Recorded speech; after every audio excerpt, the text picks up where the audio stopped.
Kyungju, a city that holds 1,000 years of history. The cherished values preserved over time have shaped who we are today. Now, through new encounters, we step into a better future. Sustainability, innovation. With the spirit of connection, a new millennium story begins as APEC and Kyungju come together. APEC meets Kyungju.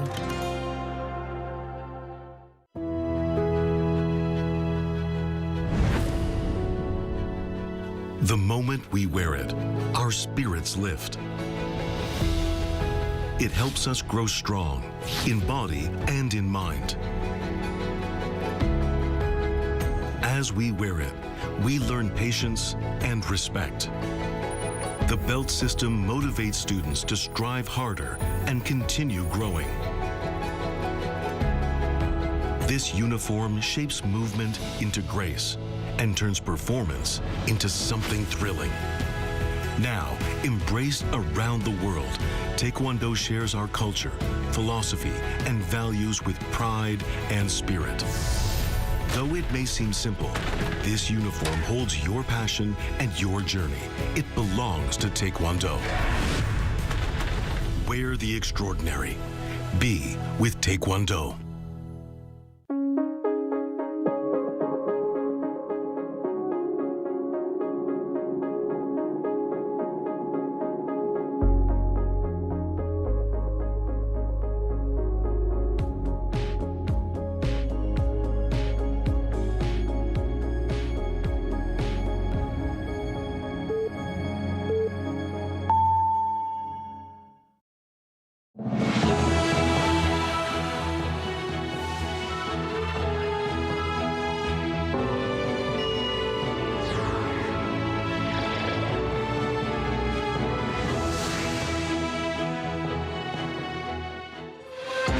President Lee Jae-myung and his UAE counterpart Mohammed bin Zayed Al Nahyan held a summit in Abu Dhabi on Tuesday, looking to broaden their countries' collaboration in defense, AI, nuclear energy, and culture. North Korea slammed the recent joint fact sheet announced by South Korea and the U.S. on their trade and security agreements as formalizing a confrontational stance against the regime. South Korean shares closed below the 4,000 level on Monday on chip and tech losses over fears of an AI bubble and uncertainty about a rate cut by the U.S. Federal Reserve. President Lee Jae-myung is on a 3-day state visit to the UAE, having kicked off his four-nation trip to the Middle East and Africa. Our Presidential Office correspondent Yoon Jung-min is in Abu Dhabi. Jung-min, I believe President Lee sat down with his UAE counterpart there, right? You're right, Tammy. So I'm currently at the Korean Press Center in Abu Dhabi, and the talks here in Abu Dhabi began with an official welcoming ceremony at the UAE Presidential Palace for the South Korean leader who's visiting the country for a state visit. The President Lee Jae-myung was greeted by the UAE's President Mohammed bin Zayed Al Nahyan. There was a 21-gun salute, a traditional UAE performance, and an air show to welcome the South Korean president. The leaders also inspected a guard of honor. The leaders held talks followed by expanded talks and the signing of MOUs. Cooperation on AI, the defense industry, and culture would have topped the summit agenda. 확고한 신뢰와 상호 존중 그리고 형제의 정신을 기반으로 앞으로 어떤 외부의 상황 변화가 있더라도 결코 흔들리거나 후퇴하지 않도록 더욱 견고하게 발전시켜 나가기를 바랍니다. The special strategic partnership between Korea and the UAE has been bearing fruit in many areas. The economy, energy, high technology, culture and defense are only to start with. The UAE is the only country in the Middle East to have established a special strategic partnership with Korea, and the region is deemed crucial for South Korea's exports of key items. Later, the leaders had a luncheon. I should note that streets here are fully prepared to welcome the South Korean leader, having installed flags of the two countries' side by side along the streets around the presidential palace and the airport. Some of the iconic places in Abu Dhabi, including ADNOC headquarters, were lit up in the colors of Korea's Taegukgi flag. I see. Now, Jung-min, ahead of the summit, President Lee had an interview with a local newspaper there. What were the key messages? So cooperation with the Arab nation largely was front and center. And in an earlier interview with a local newspaper, Al Etihad, the Korean president said the summit will lay the foundation for a new centennial phase in relations between the two nations. He stressed cooperation on AI semiconductors, renewable energy, as well as small modular reactors, building upon the success of ROK-U.S construction and operation. South Korea also plans to establish a new Korean center in the UAE by 2030 through more active cultural exchange and trade between the two countries. Back to you, Dami. All right, Jung-min, thanks for that coverage. That was our top office correspondent, Yoon Jung-min, live from Abu Dhabi. In other news, 4 days after South Korea and the U.S. released their joint fact sheet, North Korea issued a commentary denouncing it, saying that the fact sheet shows a confrontational stance against the regime. It warned of countermeasures. An Sung-jin tells us more. North Korea on Tuesday slammed the recently unveiled fact sheet and joint statement of the annual defense talks, the security consultative meeting between South Korea and the U.S. Pyongyang's official response comes 4 days after the documents were released last Friday. Saying such documents formalize Seoul and Washington's confrontational stance against Pyongyang, the commentary published by the North Korean Central News Agency said the regime will take countermeasures to safeguard its own sovereignty. The commentary argued how the announcements from the summit helped the North clearly see the Trump administration's stance toward the regime. Particularly, the regime said U.S. reaffirming the goal of the North's complete denuclearization shows its confrontational intent to completely deny the regime's identity and existence.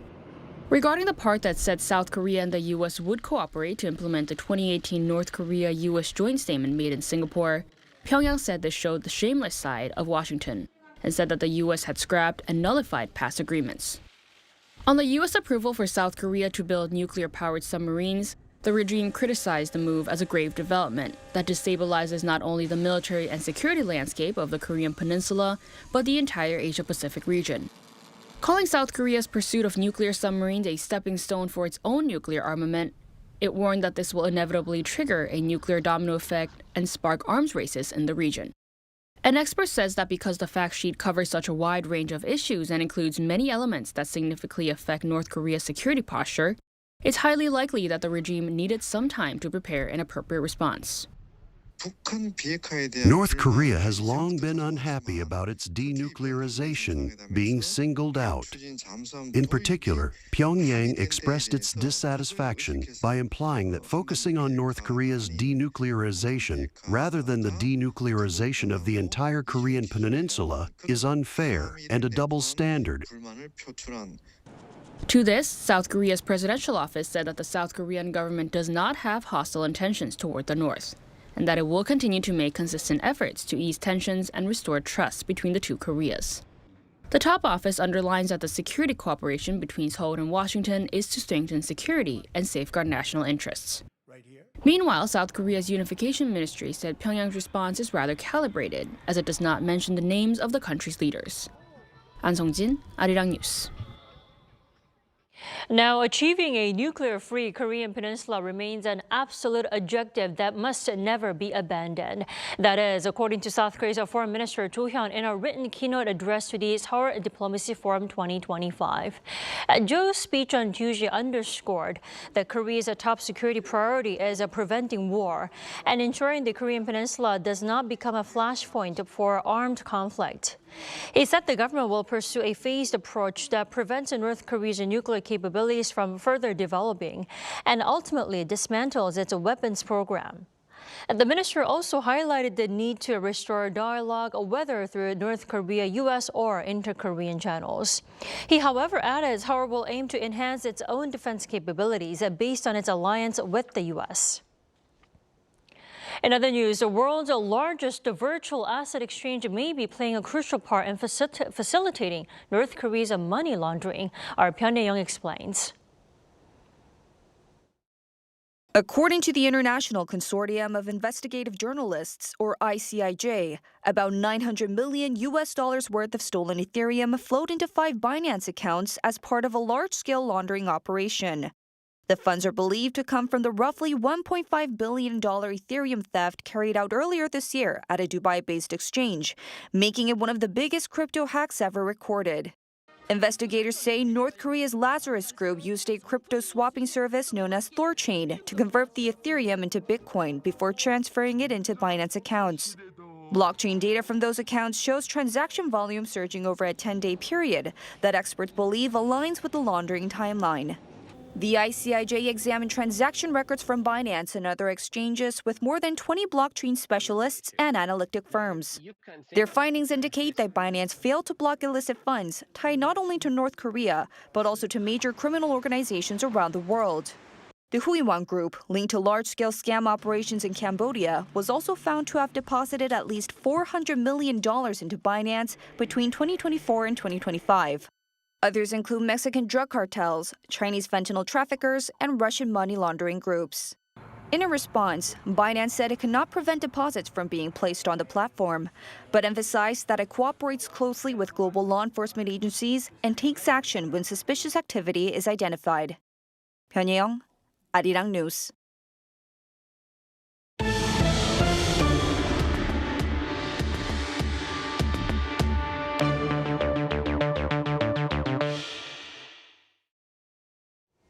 Come December, Seoul and Washington will sit down for talks on non-tariff arenas of trade, having laid down and writing their tariff negotiations last week. Our correspondent Moon Jeong has more. With a focus in South Korea-U.S. trade relations now shifting to non-tariff issues that require further negotiations, Korea is gearing up for talks with the U.S. next month. Seoul's Trade Ministry announced Monday that officials plan to meet with the U.S. trade representative in December to discuss concrete implementation measures for recent trade agreements. This upcoming Joint Free Trade Agreement Committee meeting will cover various non-tariff trade barrier issues. Both sides committed to addressing non-tariff barriers affecting trade in food and agriculture products by establishing a U.S. desk dedicated to requests for U.S. horticultural products. While the Korean Agriculture Ministry called it a channel to strengthen communication, some experts point to its potential long-term implications. While the U.S. desk could positively help resolve non-tariff barriers like inspection delays, its establishment also structurally strengthens the possibility of pressure for agricultural market opening. The joint fact sheet also detailed significant changes in the automobile sector. South Korea agreed to eliminate the 50,000 unit cap on U.S.-made vehicles that meet safety standards, allowing them to enter the Korean market without extra modifications. The agreement includes provisions to ensure U.S. digital service companies avoid discrimination in areas such as network fees and online platform regulations. It also commits to easing cross-border data transfers for location, reinsurance, and personal information. These measures aim to align digital service rules with U.S. companies' demands, such as Google's for the export of high-definition map data. Talks are also expected to resume on the tariff-free status for generic drugs. Though the U.S. previously sought a 100% tariff, Korea secured a no-tariff deal, matching those with Japan and the EU. However, this exemption is conditional on the FTA committee agreeing on non-tariff plans, meaning potential delays if Korea doesn't present adequate easing measures. Moon Jeong, Arirang News. The global asset markets are hitting a wall as stocks, gold, and Bitcoin have all been showing weak performances over the past few weeks. Also, today on Tuesday, the Kospi saw an over 3% drop to close below 4,000. Our Park Junan has the details. This year, global asset markets have seen what many are calling an everything rally, driven by sharp gains in U.S. tech stocks, South Korean semiconductor shares, Japanese equities, Bitcoin, gold, and even bonds. The value of all asset types had kept climbing together on expectations of AI-driven growth and steady rate cuts by the U.S. Federal Reserve. However, Over the past few weeks, that momentum has been cooling down. Throughout Monday and Tuesday, nearly every major risk asset fell at the same time on global markets. The Kospi plunged by over 3% on Tuesday to close below the 4,000 mark. Japan's Nikkei 225 lost more than 2%, and the United States Nasdaq also dipped, alongside Bitcoin falling under $90,000 for the first time in 7 months. Even gold, which is considered the traditional safe haven, saw something of a decline. The main driver of the market's sell-off was a dip in U.S. tech stocks. Some mega hedge funds are betting against these tech stocks, and some investors are questioning whether the astronomical capital spending on AI infrastructure will ever bring matching profits. In South Korea, the country's two chip giants, Samsung Electronics and SK Hynix, which account for over 30% of the Kospi index, saw sharp declines. Foreigners and institutions have aggressively sold, while retail investors stepped in to buy. While just a month ago, the chances of the U.S. central bank lowering its key interest rate in December were over 93%. However, as of Tuesday per CME Group's FedWatch, the chances are now 48.4%, which means the bank might actually maintain its key interest rate at 3.75% to 4%. The Fed is taking a cautious stance on lowering the rate, citing inflationary pressures. If borrowing costs stay high because the Fed doesn't cut rates, investors may worry about corporate performance, which could eventually lead them to sell stocks. With a sentiment of uncertainty building across global markets, whether the everything rally can regain momentum remains a question for global investors. 박주단, Arirang News. The pace of household debt slowed in the third quarter of this year amid the presence of tougher lending regulations. But the total debt pile continues to inch closer to the 2 quadrillion won mark. Kim Do-yeon reports. The Bank of Korea announced on Tuesday that the total balance of household credit stood at 1,968 trillion won, roughly $1.36 trillion at the end of September. This is an increase of 14.9 trillion won from the previous quarter. While still an increase, it marks a significant slowdown from the second quarter, which saw revised growth of 25.1 trillion won. The slowdown was led by household loans, which grew by 12 trillion won. Mortgage loans increased by 11.6 trillion won, a smaller rise than the previous quarter's 14.4 trillion. The central bank attributed this to the government's debt management measures implemented on June 27th, implemented to tackle rising home prices and a limited number of mortgages being taken out. The slowdown in the growth of other loans is attributable to credit loans switching to a decrease. And as for whether this is the effect of the policy, well, because credit loans themselves were restricted to within a borrower's annual income, you can see this as being mostly the effect of the policy. The central bank stressed that its primary goal is not to drastically shrink the debt, but to stabilize it relative to the size of the economy. First, I would like to state that the government and the Bank of Korea are aiming to gradually stabilize the household debt to nominal GDP ratio downwards, rather than drastically reducing the scale of household debt itself. On that front, the BOK noted that with real GDP growing 1.7% in the third quarter, the household debt to GDP ratio is likely to fall. The bank expects this stabilizing trend for mortgage loans to continue as the effects of both the June and the additional October regulations are felt in the market. Meanwhile, sales credit, which is mostly credit card debt, rose by 3 trillion won. The BOK attributed this to increased car usage during the summer vacation season, local tax payments, and a general rebound in private consumption. However, the slowdown in total loans masks a surge in debt-fueled stock investment. While bank and other institutional loans fell, loans from securities firms and other intermediaries increased by 3.7 trillion won, about $2.5 billion, amid a bullish stock market. The central bank noted this trend may be continuing as separate October data showed. Other loans rising by 1.04 trillion won, while $955 million, partly due to stock investment demand. Kim Do-yeon, Arirang News. The South Korean government announced on Tuesday that it had won a legal battle in an investor-state dispute settlement case involving the foreign private equity fund Lone Star. This comes around 2 years after the government filed a request to the International Center for Settlement of Investment Disputes in August 2023 to overturn the original ISDS ruling. Lone Star bought the Korea Exchange Bank in 2003 and later sold it for a large profit, then filed an ISDS claim in 2012, alleging the Korean government interfered in the sale and caused over $4.6 billion in losses and damages. The government formed a task force to respond, and the latest ruling overturns the $216.5 million award, which included interest, and requires a Lone Star to reimburse South Korea's legal costs.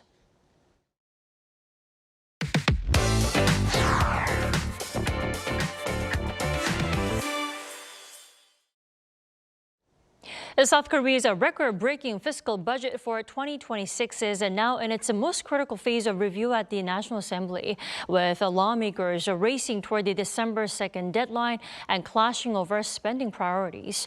For more, we are joined by our political correspondent Moon Hae-ryun here in the studio. Welcome, Hae-ryun. Good evening, Tommy. So, Hae-ryun, the last time we talked about the budget review, which was 2 weeks ago, we had just entered the first phase of the review process, with President Lee Jae-myung delivering his policy speech at the National Assembly. At this point, what stage are we at with the budget review?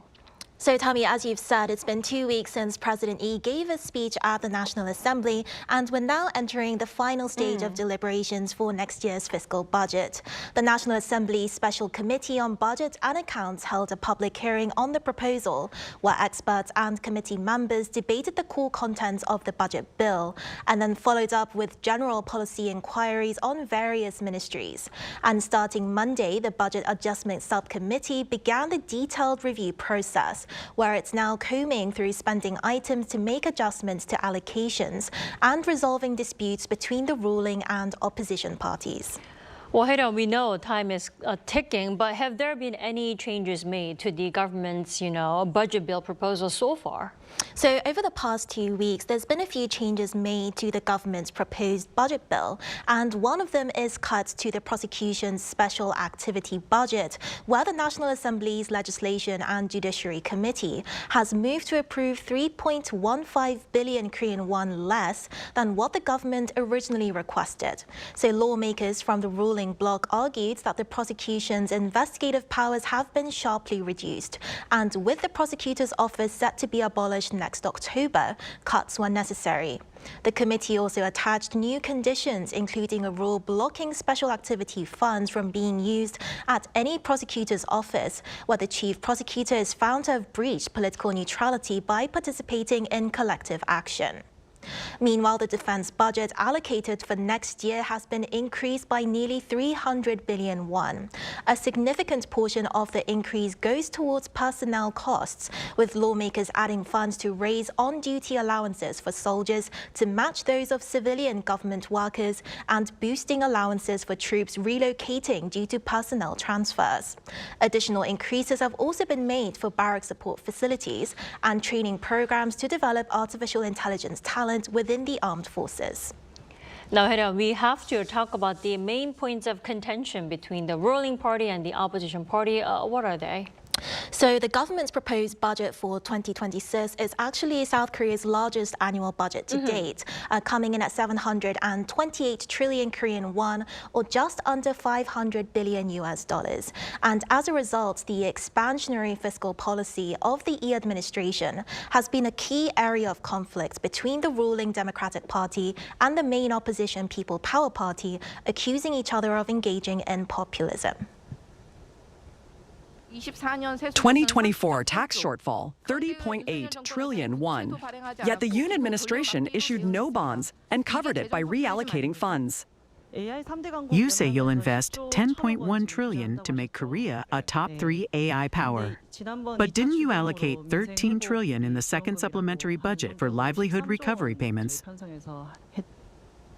Lawmakers also zeroed in on one of the Lee administration's key policy pledges called a rural basic income that provides regular monetary handouts to all residents living in rural areas, regardless of their job, income, or age. Starting in 2026, it will be launched as a 2-year pilot program in selected rural areas, and each resident will receive a set amount in the form of local community vouchers every month that essentially functions as cash. The DP has been supporting this policy by saying that it will revitalize local regions, while the PPP has warned that it could become a massive black hole in the budget. Rural areas are beautiful but inaccessible. Build roads, guarantee basic income, and people will come. This program will cost around $360 billion, including local contributions, while essential farmer budgets such as direct payment programs have been cut by hundreds of billions. As the Budget Subcommittee continues to make adjustments before the December 2nd deadline, the parties are expected to continue clashing over the scope and sustainability of the administration's spending next year. So 2 more weeks of clashes at least, and 2 more weeks to actually narrow their differences. Arirang, thanks for coming in tonight. Thank you for having me.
The coldest morning so far this fall appeared across the country today.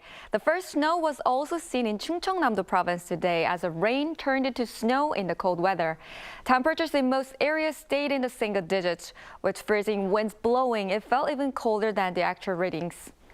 These freezing conditions will continue tomorrow morning, with Seoul plummeting to -2 degrees Celsius, similar to today. From Thursday afternoon, temperatures will recover back to the average for this time of year. Tomorrow morning, Chuncheon will start off at -5 degrees, Gwangju and Busan at 3 degrees. Daily highs will rise up to 8 degrees in Seoul and Chuncheon, 9 degrees in Daejeon. As a dry weather advisory is in place along the East Coast, please be careful not to cause any wildfires. That's all for Korea. Here are the weather conditions around the world.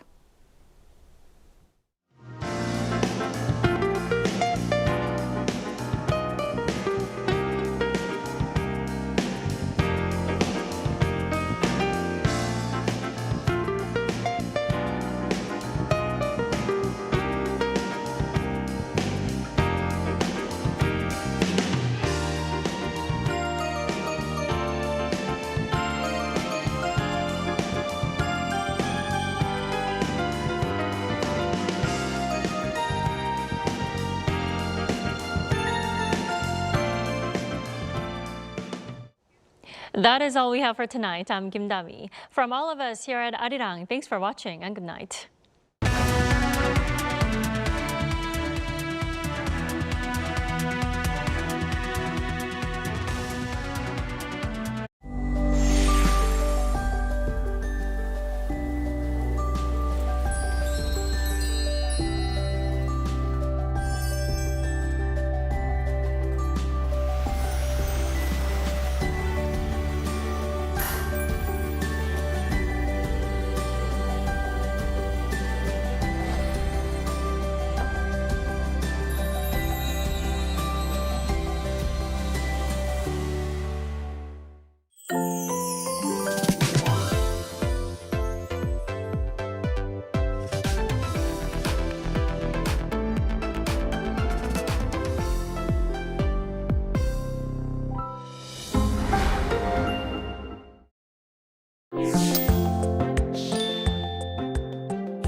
Knock! The magical door to the world of K-animation is swinging wide open. Meet your instant new BFF, the adorable Catch. Tina Ping will have you hooked from the very first glance. Need a hand? Our Robocar Pony Rescue team is always zooming in to save the day. How about tagging along on Pinkfong and Pal's super exciting quest to reclaim their lost magic? With the mysterious life forms Cabion by your side, you can become a Cabion master and save humanity like a total hero. Protecting children's innocence while igniting their boundless imaginations. That's the magic of Korean animation. K-animation, the ultimate bestie for kids worldwide.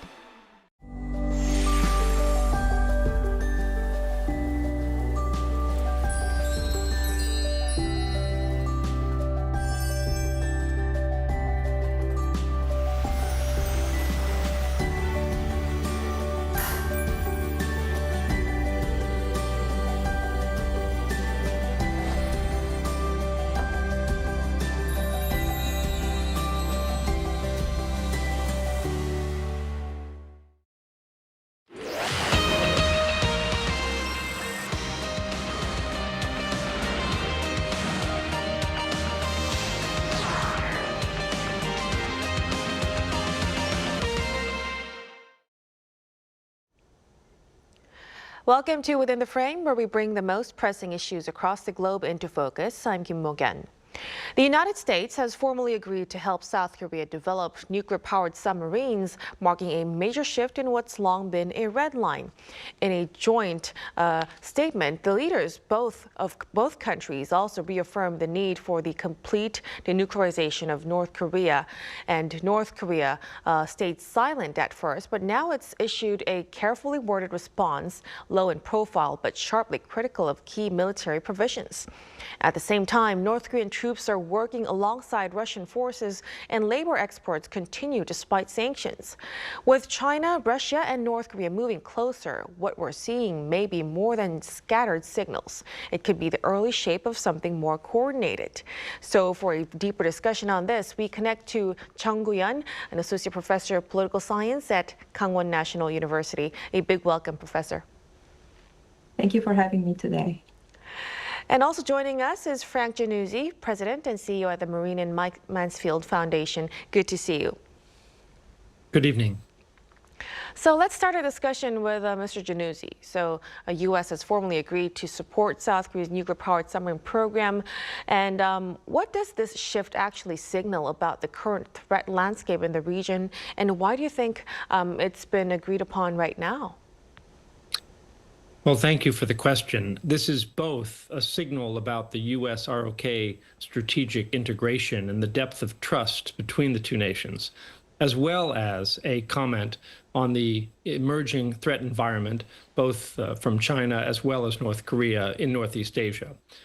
On the level of strategic trust and industrial integration, this agreement, it goes far beyond just the provision of nuclear-powered submarines developed jointly by the United States and South Korea.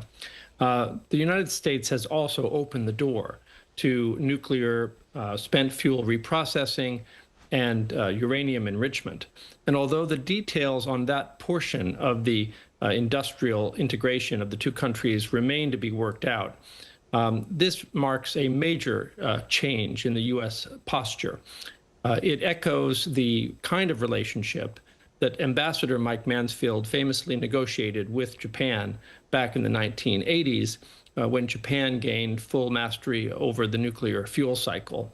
So it is both a deepening of the U.S. ROK trusting alliance, but also a response to North Korea's own pursuit of the potential for nuclear-powered ballistic missile submarines, as well as the existence of China's nuclear-powered ballistic missile fleet, which has complicated U.S. strategic thinking across Northeast Asia and required a coordinated response.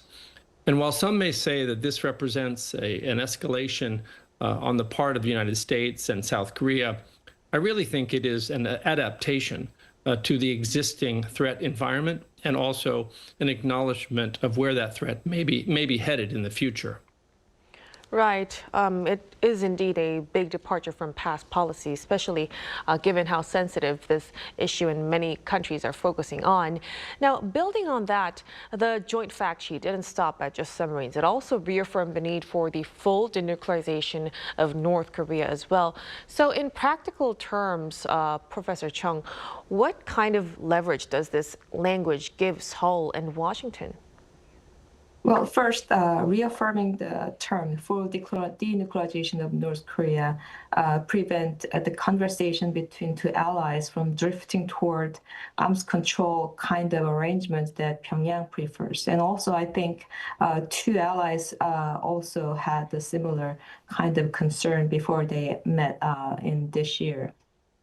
But now two countries share the allied and the state. It reduced the risk of policy divergence between Seoul and Washington when structural pressure intensifies. And another leverage is the language. The language provides a normative leverage by reinforcing the global expectations, which is embedded in the UN Security Council resolution, that North Korea's nuclear status cannot be accepted or normalized, which therefore it strengthens the sanction legitimacy, which make it harder for China and Russia to argue that sanction regime is outdated and should be relaxed.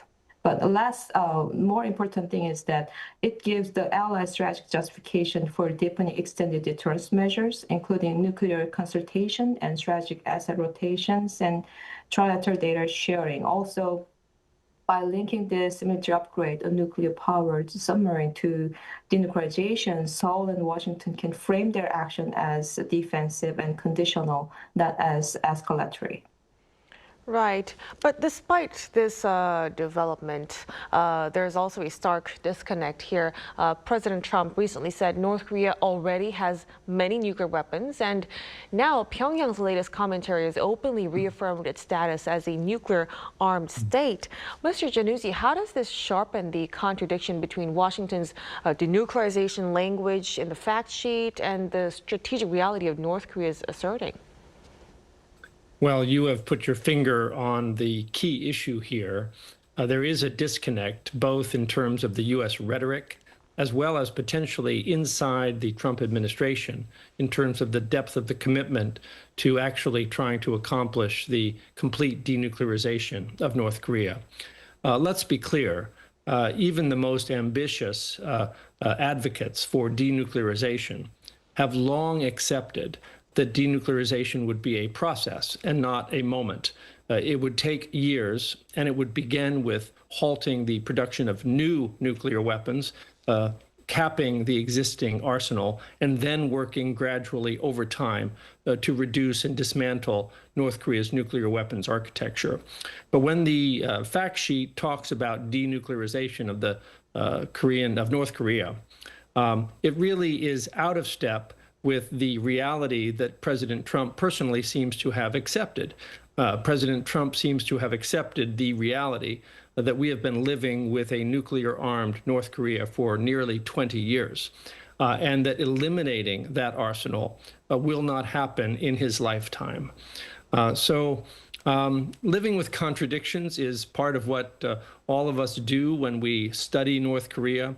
There can be the goal of the complete denuclearization of the North Korean state, but recognizing that that goal will not be accomplished easily or quickly is an important acknowledgement of reality when dealing with a state which has now written their nuclear capacity into their constitution. So yes, there's a contradiction.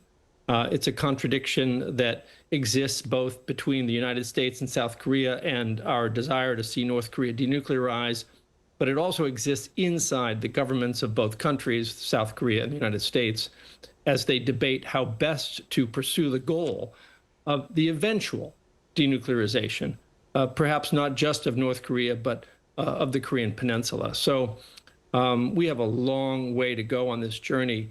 And this language represents a hardening of the position of the U.S. government, but it doesn't mean that President Trump will stick to that language if and when he has the opportunity to sit down with North Korean leader Kim Jong-un.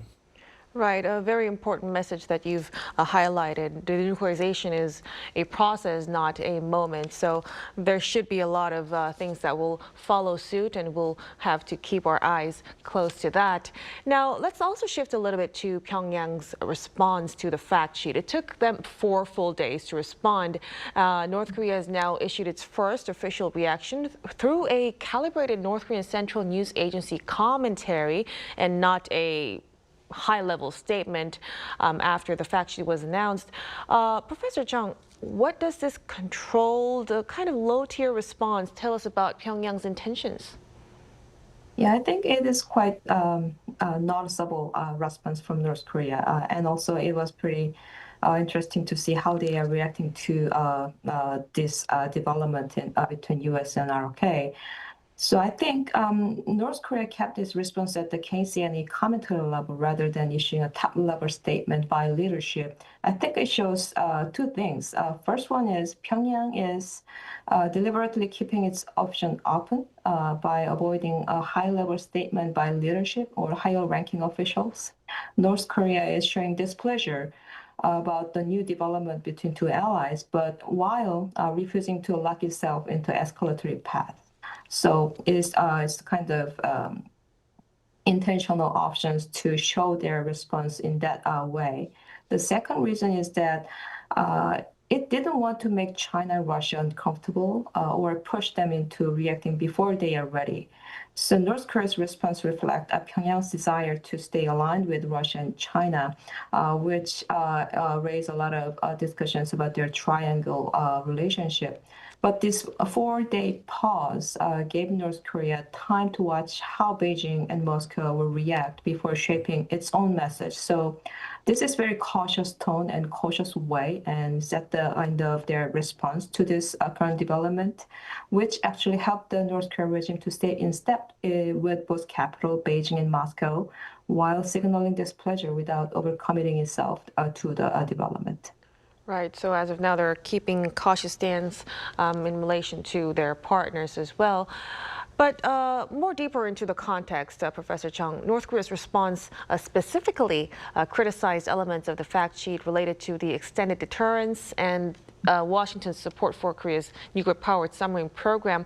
What does Pyongyang's focus on these military provisions suggest about its threat perception and also how seriously it views the ROK-U.S. alliance?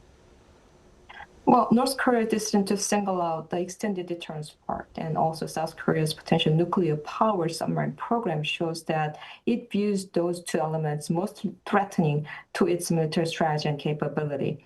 By highlighting those provisions, Pyongyang is signaling that it sees the ROK-U.S. alliance shifting toward capability that actually erode its missile mobility and concealment and second strike capability. So the focus also reveals the genuine anxiety, I think. Alliance upgrades are becoming structural and long-term, not just symbolic gesture limited to Trump administration. As you said, as we discussed, this developing nuclear power submarine takes a long time, not just technically, but also we have to go through a number of congressional review as well as a bureaucratic kind of adjustment. So it is a long-term kind of cooperative project. So in that sense, it is kind of structural development between 2 allies, not just symbolic gestures. So that actually challenges North Korea's threat perception as well. So this suggests that Pyongyang takes this new posture between 2 allies very seriously enough to treat it as a real constraint on its coercive option, which is nuclear weapons. So the selective criticism shows that it feels its real threat to its core deterrent and operational freedom, which has been kind of enjoyed, are being constrained now. Mm-hmm. So as all of these events unfold on the ground, North Korean military engineers are reportedly working alongside Russian troops on frontline demining missions. Mr. Januzzi, how significant is this cooperation and how is it viewed globally? Well, I think Dr. Chung has identified a really critical issue here when she spoke to how the North Koreans are viewing the U.S.-ROK alliance. And Indeed, the strategic commitment necessary to develop nuclear-powered submarines over perhaps a decade has sent a signal to North Korea that they also must consolidate and strengthen their strategic relationship with Moscow. Cooperation on demining, while it may seem like a small issue, is certainly relevant to the Korean Peninsula, where the Ottawa Convention banning international landmines is essentially not enforced because the United States has refused to sign that treaty. And there are landmines deployed as part of the defensive posture of the U.S. ROK joint forces on the Korean Peninsula. So working with Russia on demining techniques and technology sort of reflects a deepening integration of North Korean and Russian military capabilities at a time when all of those relations are technically a violation of UN sanctions. I think it underscores both the growing depth of the relationship between Moscow and Pyongyang, but also a pretty defiant posture when it comes to the United States and ROK in terms of attempting to put any real substance into the international sanctions regime. While it would be nice to think that an issue like demining was merely tactical, I think it's part of a larger realignment in the region, and one that is being orchestrated by North Korea in order to ensure a level of strategic support from Moscow that can give them the economic and military capabilities that they believe they need to ensure their defense posture on a peninsula where they are outnumbered and outgunned. Right. So we're actually seeing continued cooperation in deepening ties between Pyongyang and Moscow. Now, this brings us to the broader alignment. Professor Chung, you've also mentioned, and also some analysts also say that Pyongyang's response was calibrated to allow time to observe how China and Russia also react to it. So in that context, how should we interpret the accelerating military alignment between North Korea and Russia within the broader North Korea, China, Russia triangle? Well, it is true that the North Korea and Russia are accelerating their military alignment, which seems to show their deepening partnership. But I think it remained embedded in the larger triangle where China still plays a central stabilizing role. And at the same time, within that triangle, there is a hierarchy between three countries. And Pyongyang's calibrated response shows that it is trying to strengthen ties with Moscow without alienating Beijing, which remains a primary economic and political lifeline. But Russia offers North Korea new leverage, as Janusz mentions, military technology and political cover and wartime relevance. But this cooperation is still opportunistic and shaped by Russia's needs in Ukraine. But China tolerated the growing DPRK and Russia cooperation, but is wary of being pulled into a more confrontational bloc, as we all worry, the triangle between United States-led and China-led. But you cannot really control that triangle confrontation. So taking all this together, the triangle alignment is hardening at the Russia-North Korea part, but it remained very fluid and asymmetry at the triangle level, especially from the China perspective. Mm-hmm. Now, let's also touch upon the human rights dimension as well. South Korea has rejoined the UN North Korean human rights resolution after years of absence. Well, this time, Washington has not signed this time around. Mr. Januzzi, what does this split actually tell us about the current dynamics between values and strategy? Well, values and strategy are linked, but the Trump administration, the first time around, and now in its second iteration, has shown a desire to put primacy on issues of national security and economic security, while integrating human rights values, concepts of democracy and human rights, only where it is more convenient and easy to do so. And on the Korean Peninsula, these issues have long been complicated and fraught. So the Trump administration has been pretty clear that they are not going to be engaging and mirroring the values diplomacy of the Biden team. There won't be any summits of democracies held in Washington, D.C. During the next 3 years. And I think that the Trump administration is taking a much more practical approach to trying to advance U.S. interests on the Korean Peninsula. And that the human rights values that President Lee Jae-myung has long celebrated as a part of his political life are not likely to be front and center with the Trump administration. I don't think this necessarily places the two allies in a awkward situation, but it does reflect different priorities for the two leaders and the two countries. Right. It definitely seems to show a real revealing gap between the two allies. Now, we've discussed a lot of topics today. So when we put all of this together, military alignment, regime survival strategies, and diplomatic signaling, Professor Chung, do you think it's the moment that signals the start of a hardened authoritarian counteraxis, or are we still in the face of fluid strategic experimentation? What are your thoughts? It's a hard question, but what we are seeing is not yet a fully formed authoritarian counteraxis, I think. But it is more than casual tactical coordination as we observe the current progress between North Korea and Russia. This partnership is clearly hardening, driven by, as I mentioned, wartime needs in Ukraine and shared hostility toward the United States and United States-led orders in the Northeast Asia. But China remains cautious, as I mentioned, supporting Pyongyang's stability while avoiding commitment that would lock it into Moscow's confrontational posture toward the United States. So, as I said, this leaves the triangle very asymmetrical, and within asymmetric relations, there is a hierarchy as well. Relatively tight between Moscow and Pyongyang, but still very flexible and conditional with Beijing. So overall, I think we are structuring strategic experimentation, but not in a fixed block yet. But the trend is getting harder and harder, I think. Definitely, it is. It's a great point. And I think the next shoe to drop is going to be U.S.-China, because you watch that space, because President Trump wants some outreach to President Xi Jinping of China. Right. Very big thing to look forward to between the two superpowers as well. But as for now, we'll have to conclude our discussion here at this point. Thank you so much for your insights, Mr. Januzzi. Thank you so much. And of course, Professor Chung, we appreciate it. Thank you very much.